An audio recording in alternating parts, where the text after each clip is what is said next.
Sometimes God has something in store for us that we don't know even ourselves. But time and time again, God has reminded us in biblical spaces how God keeps God's promises. God kept God's promise when he parted the Red Sea.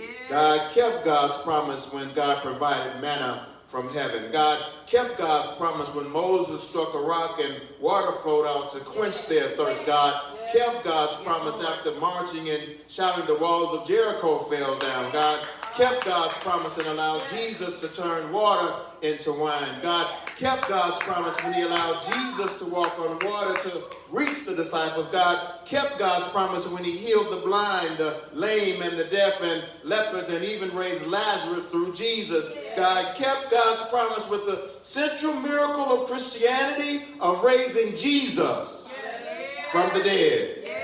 So church, don't you give up on God, because God has not given up on us.